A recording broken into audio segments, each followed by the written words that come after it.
Coming up on Talking Points, President Trump recently signing an executive order overhauling the Department of Education, how Syracuse schools are planning for the big change. Plus, Trump continues to roll out deportation efforts despite pushback from the courts, how the administration is using wartime legislation from the 1790s. And the Trump administration is at odds with the judiciary branch, how his legal battle continues to add up when Talking Points starts right now.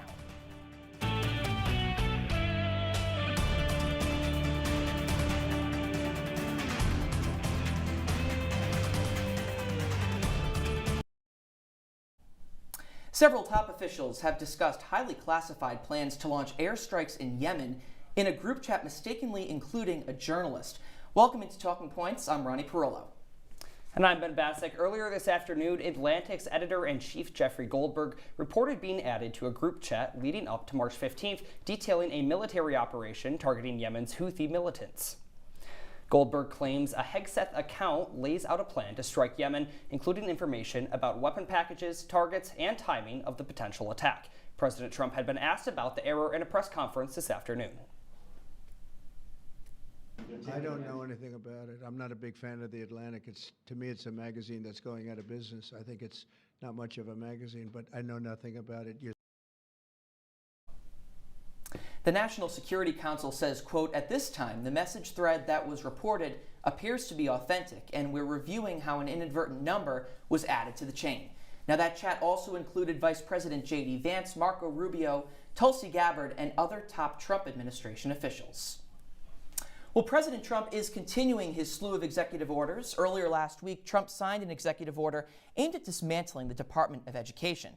Now, here with more on how this will affect Central New York parents and students is Talking Points analyst Danielle Blynn. Thanks, guys. When Trump signed an executive order last week calling for the Department of Education to be shut down, it sent scares throughout the local community. Though nothing can be done without an act of Congress, local and state schools risk losing millions in federal funding for vulnerable groups such as students with disabilities and low-income groups. If the Department of Education goes away, Governor Kathy Hochul estimates New York State will lose $5 billion in federal funds. The Syracuse City School District educates over 19,000 students from pre-K to 12th grade. The district gets around $60 million a year for programs related to academic intervention and special education. The department also conducts research on student demographics and test scores. Without this, it will be harder for schools to determine which programs to focus on and understand the ways in which students learn. Central New York Congressman John Mannion is a former teacher himself and has been lobbying against dismantling the department for some time. Last month, he spoke outside the department, warning of the consequences of losing its resources. The sign that the leaders of a civilization are not committed to its future is the failure to fund the education of their children. And these people and I will not stand here silently as they steal taxpayer dollars from special education students. We will not stand for it. Congressman John Mannion is an educator, former educator himself, Danielle. So which programs does the Department of Ed overlook? Yeah, so there's two K through 12 programs that the department majorly kind of focuses on. One of those is the Every Student Succeeds Act, which was signed by Obama in 2015. And a previous version of that was the famous No Child Left Behind Act that we kind of all grew up on. It was targeted towards, quote, disadvantaged and high-need students, and it requires that all students be taught academic standards that kind of prepare them to go towards college and careers. It includes federal grants for libraries and textbooks, funding for special education centers, and scholarships for low-income college students. There's also the Individuals with Disabilities Act, which was also most recently updated under the Obama administration in 2015, and that kind of allows for grants for states to support special education, early intervention, related services for any kind of students with disabilities. It makes it appropriate public education funding for them. Yeah, Danielle, something I can't help but notice is that the current Secretary of Education, Linda McMahon, was previously Director of the Small Business Administration under the last Trump administration. Now that SBA is going to assume that $1.6 trillion portfolio that we have for student loans here in the U.S. What's going to happen to some of those other programs in that shifting around? Yeah, so those loans are obviously going to the Small Business Administration. We are assuming that they have said that the Individuals with Disabilities Act is going to go towards Health and Human Services. So that's Robert F. Kennedy Jr., We're not sure where the Title I Every Student Succeeds Act is going, but if you look at where that funding is in Syracuse, Syracuse got $7.5 million in 2023 from the Individuals with Disabilities Act, and statewide that was around 20% of students got funding through this. And the Every Student Succeeds Act, they got $19 million of Title I funding in Syracuse, where 86% of our students are what they consider economically disadvantaged. I think important things to note here are that free lunch and breakfast are here to stay. Those are not under the Department of Education, and statewide, federal funding is only around 5% of the budget, and only around 10% of Syracuse's budget is from federal funding. So there is a lot of money overall that's being lost, but not a lot of that is coming in the Syracuse area, at least from the department itself. Yeah, it's really important to put those numbers in context because they matter and they have different bearings. But Danielle, I want to ask, is this the first time that someone has tried to either overhaul the Department of Education or fundamentally change it? No. So the last time this happened was actually under the Ronald Reagan administration in 1982, shortly after Jimmy Carter had kind of rehauled it in 1979. He kind of had similar sentiments that he thought education should really only be at the local level, but he didn't get very far. He gave a speech in Congress, which I think is the big difference here. Only a speech, and basically went very badly for him, and he did lose some of that funding and kind of pushed back on it, but later at the end of his administration he brought a lot of that back. So they did try eventually, but this is the first major difference we've seen in that kind of between this administration and now. For sure. Definitely interesting, especially considering all these research funding cuts that are being threatened and changes to DEI programs on the university level as well. Thanks so much, Danielle. Well, deportation efforts have been reported at Georgetown and other universities across the country, where the case stands after the courts after this break. You're at the top of your game. You're unstoppable. Nothing can throw you off track. Wait, is that your car? Uh-oh. Yeah, I saw that coming. That will throw you off track. You're looking at around 10 grand in fines, legal fees, and increased insurance rates. Let's try this again. Smart move. Because buzz driving is drunk driving. You quit smoking and thought, that's that. But here's the thing about lung cancer. By the time you see the symptoms, it could be too late.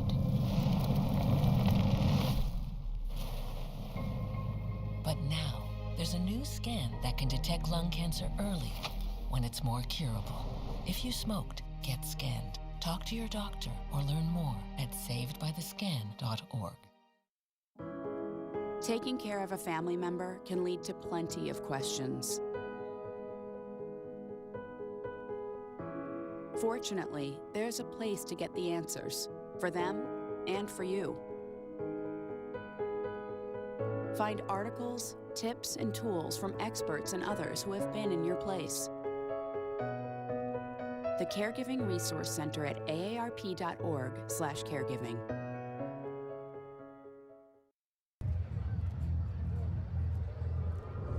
Looking for these?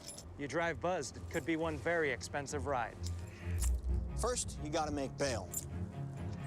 Then pay me to get your car back. Your insurance premiums will go through the roof. And my legal fees just keep adding up. All told, it could end up costing you $10,000. Buzzed, busted, and broke. Because buzz driving is drunk driving.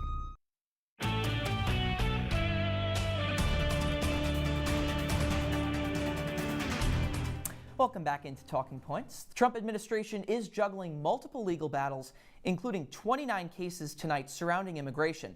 Here to tell us how these cases are progressing is Talking Points analyst Megan Acker. Hey, Megan. Ronnie, Trump officials have had their hands full defending the administration's deportations that sent over 200 Venezuelan immigrants to a mega prison in El Salvador. U.S. District Judge James Boasberg said that he will continue to go after the administration after they allegedly denied his order blocking the use of the Alien Enemies Act. The act permits the detainment and deportation of people of an enemy nation without trial based only on their nation of birth. The Alien Enemies Act has been used only during wartime and is infamous for permitting the incarceration of law-abiding Japanese Americans during World War II. Video posted by the Salvadoran government shows prisoners escorted off of planes and having their heads shaved. The Trump administration has touted the prisoners as members of the Venezuelan gang Tren de Aragua, but many of those now incarcerated have no previous criminal record. The Associated Press is reporting that many of them have also been removed from the Immigration and Customs Enforcement database, making it impossible for family members to track their whereabouts. When asked about the proclamation, Trump denied responsibility. I don't know when it was signed because I didn't sign it. Other people handled it. But Marco Rubio's done a great job, and he wanted him out, and we go along with that. According to the Federal Register, Trump's signature is found on the proclamation. This comes as the administration moves to end legal status for over 500,000 migrants from Cuba, Haiti, Nicaragua, and Venezuela. Affected individuals must leave the country by April 24th, according to a memo posted by the Department of Homeland Security. Yeah, Megan, so what is kind of the future of these court cases, specifically regarding the Alien Enemies Act? Thank you, Ben. So it's really important to analyze the situation. We have to figure out where it all began, right? So what happened was this Judge Boasberg, he wanted to know more information about these Venezuelan migrants. Specifically, he wanted to know about their criminal histories and what evidence the Trump administration had that they were members of this Tren de Aragua. He did this using an oral order. So the Trump administration officials said, well, we need a written order instead, and the planes have already taken off. So these planes that were already in air were never rerouted back to the United States. So that over 200 individuals is currently still in El Salvador. The administration says that that written order did not apply to the flights that had already left. So Boasberg is considering holding these officials in contempt if there is evidence that they sufficiently violated the law. And Megan, what impacts could these cases have on prosecutors? So the interesting thing here is that these deported individuals aren't able to contend any of the charges that they've been assigned because they're already out of the country. They're already in El Salvador. So that's another big issue for prosecutors going forward. Additionally, the Trump directed the Justice Department to sanction many immigration attorneys for professional misconduct. So that's another big happening in Washington. Additionally, large legal firms that traditionally do work with these immigrants are being stripped of security clearances in Washington right now. Thanks so much, Megan. Ronnie, I think it's really interesting. We saw Tom Homan, the board czar, come out earlier this week saying the Constitution is 273 years old. We still follow that. Democrats are coming out saying, why are we using the 1798 Act? The Trump administration is biting right back. We'll have to see what happens with the courts there. Well, a Georgetown University researcher is currently caught in a legal battle surrounding alleged pro-Hamas comments. Our Alex Burstein joins us now in studio with the latest on the immigration case. Now, Alex, where do the courts stand tonight? Yeah, Ronnie, a bit of crossroads between the Trump administration and the courts on the detainment of Badar Khan Suri. The native of India was detained in Arlington, Virginia just last Monday and now faces potential deportation. Suri teaches at Georgetown as a postdoctoral fellow, but the Department of Homeland Security claims he has both spread Hamas propaganda and promoted anti-Semitism on social media. Now, a federal judge in Virginia has ordered that Suri not be deported unless ordered by the court. Last week, the ACLU said this detainment is, quote, a clear attempt by President Trump to silence dissent. It's the latest in a series of arrests by DHS of protesters on college campuses, mostly on international students. White House Press Secretary Caroline Leavitt addressed the situation 2 weeks ago after the arrest of a Columbia grad student. Since the president signed that executive order and since Secretary of Known has taken the oath at DHS, they have been using intelligence to identify individuals on our nation's colleges and universities, on our college campuses, who have engaged in such behavior and activity. One possible reason DHS is coming after Suri is his wife's father. Ahmed Yusuf lives in Gaza and is a former advisor to a now deceased Hamas leader, but he left the Hamas government over a decade ago. Now the wait continues, and it's not just with Suri. The Trump administration is also attempting to deport different people involved in Gaza protests at schools like Columbia and Brown. A Cornell student who participated in pro-Palestinian protests is set to testify in Syracuse tomorrow and has been ordered to surrender to ICE. Plenty to keep an eye out for. We'll keep you updated as more information comes here right on Talking Points. But for now, back to you guys.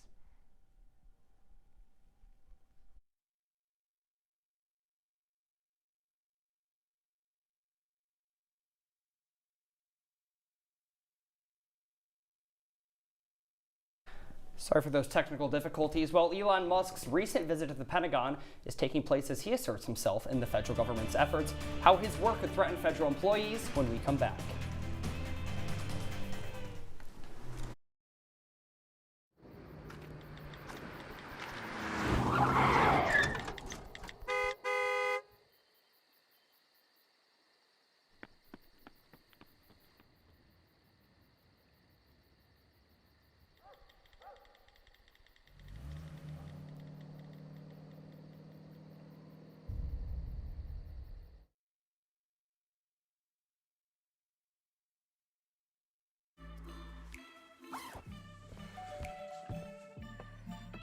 Yo, camping buddy.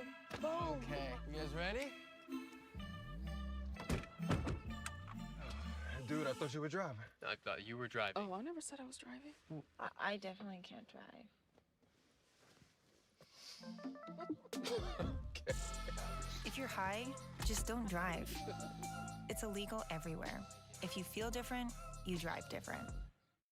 There's one thing you can never have sex without. It's not something you buy. Or something you take. In fact, there's only one way to get it. It has to be given to you, freely. It's consent. Because sex without it isn't sex. It's rape. Consent. If you don't get it, you don't get it. It's on us to stop sexual assault. Learn how and take the pledge at itsonus.org.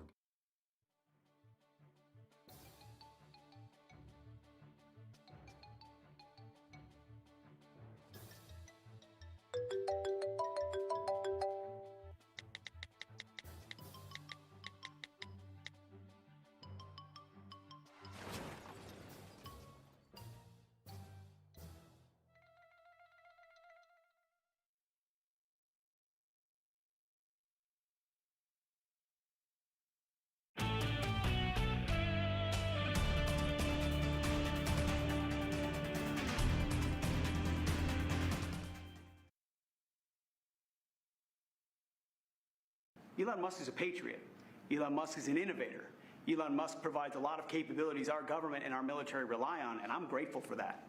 We welcomed him today to the Pentagon to talk about DOGE, to talk about efficiencies, to talk about innovations. It was a great informal conversation. The rest of that reporting was fake. That was Secretary of Defense Pete Hegseth on Friday talking about Elon Musk's threats to Pentagon employees. Now, Musk is angry with them because they may have leaked that Musk was scheduled to be briefed on a potential U.S. war with China. Here to break down how the Trump administration is responding tonight is Talking Points analyst Peter Barry. Hey Ronnie, this is in response to a New York Times article that reported the Trump administration was planning to share a China war plan briefing with Musk. Musk visited the Pentagon last Friday, but the Trump administration and defense officials denied the session included military plans about China. Trump told the media that Musk would have a conflict of interest due to his businesses in the country. You know, Elon has businesses in China, and he would be susceptible perhaps to that. But it was such a fake story. The New York Times is just as fake as CNN and MSDNC. And anybody read that story, people laughed at that story. Who would do such a thing? Trump took to Truth Social, doubling down on casting doubt on the China plan, saying, quote, China will not even be mentioned or discussed. The Trump administration has vowed to find the leakers and prosecute them. Despite being discredited by Trump, the New York Times stands by its story. But this leaves more questions on whether civilians outside the chain of command should have access to sensitive documents.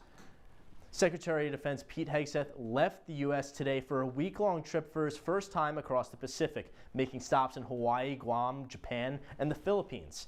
According to Politico, Japanese and Philippine officials will likely want more information about Musk's role at the Pentagon, given his massive Tesla investments in China and history of pro-Beijing positions on Taiwan status. Ronnie and Ben, I'm going to send it back to you guys. All right. Well, it's been very interesting to see Elon Musk's role in the federal government. For sure. But what has also been covered is what's happening to his businesses and the people who have invested in it. Yeah. Tesla, namely. For sure. I think Republicans right now, they're all coming out and saying it's Musk. He has a public opinion problem. I mean, we're seeing the stock is tanking. We're seeing Trump coming out, kind of vouching for Tesla, trying to get the hype back up as the markets are also going down in 2 of the 3 indexes. He has a public opinion problem. Just this month, Pam Bondi, this last week actually came out and said all these Teslas getting lit on fire are now domestic terrorism incidents. Right. We saw it right here in Central New York at the Landmark Theater just this past week with vandalism accidents.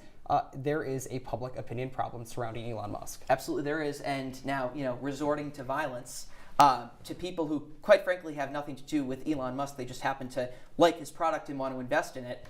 We see what some of these people are resorting to. So. Yeah, and he is an advisor to the president, and I think a lot of these American citizens are looking and saying they're seeing he's out of touch. Polling is showing that. They don't like a billionaire meddling in certain things. That's what polls are saying, and that's what Americans are saying. He is still an advisor, though, so he's not signing these executive orders, right. But he is advising Trump. He's visiting with Xi Jinping and these other world leaders, and it's making certain people in the Democratic Party pretty uncomfortable. Exactly. It'll definitely be interesting to see what happens, Ben. Indeed. Well, the Trump administration is asking the Supreme Court to stop the ruling on rehiring thousands of federal workers that were fired. The administration's appeal argues that the judge can't force the executive branch to rehire thousands of probationary employees. The administration also calls on the conservative majority court to help control the growing number of federal judges who have slowed down President Trump's agenda. Now, U.S. District Judge William Alsup ruled that the firings were improperly directed by the Office of Personnel Management. President Trump held his 3rd cabinet meeting this morning with Elon Musk also in attendance. Trump praises his cabinet members during the meeting for making cuts across their respective departments. Trump says the cuts are necessary despite political backlash, saying, quote, "I have no idea how it plays out in the public, but it's something that has to be done." This comes as the administration faces legal trouble surrounding budget cuts and tariffs. Second Lady Usha Vance is set to travel to Greenland this week as her husband J.D. Vance prepares to talk about security and territorial interests in the Danish island. Greenland's prime minister is warning against American aggression after J.D. Vance criticized Denmark for being a bad ally to the United States. Now, this all comes after Trump's suggestion that the U.S. should take control of Greenland and other territories in the Arctic region. You might recall a few months ago that Donald Trump Jr. also visited the island. And coming up on Talking Points, we'll tell you how Trump is reacting to actions within the judiciary branch. More on that when we come back.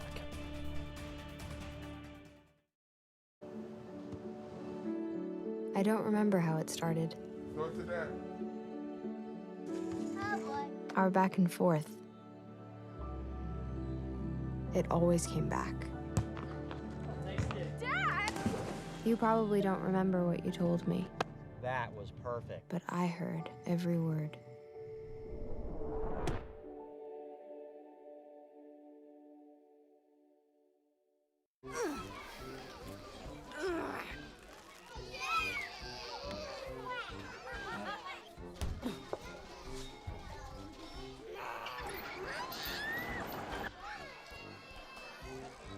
If you love them enough to crawl into a play place to get them to come down, then surely you'll check nhtsa.gov/the right seat to make sure they're in the right car seat. It's a beautiful day out here. Sunny today with light breezes, giving way to clouds in the afternoon. We could see some light precipitation to moderate precipitation later on, followed by powerful storm-like conditions. 90 miles per hour winds are expected. Authorities are asking everyone, stay indoors. Come on, that's it. Let's go.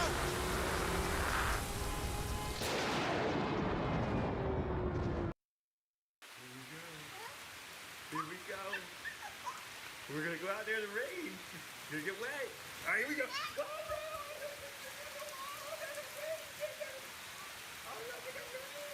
Okay, quick.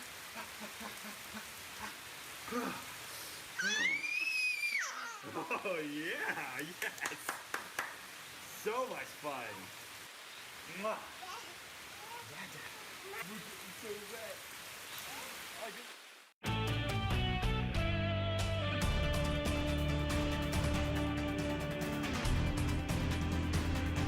Welcome back into Talking Points. Well, as tensions rise between the White House and the federal judiciary, litigators at the Department of Justice are seeking to have judges removed from cases where they have ruled against the Trump administration, Ben. Yeah, Ronnie, judges aren't the only ones under fire. Also, lawyers. Trump has signed an executive order this week targeting Democratic legal superpower Perkins Coie, stripping them of security clearances, government contracts, and from entering federal buildings. Now, Ronnie, this isn't really something that we've seen before. We've heard of them. Our audience may have heard of Perkins Coie before, back when the Russian dossier was going on.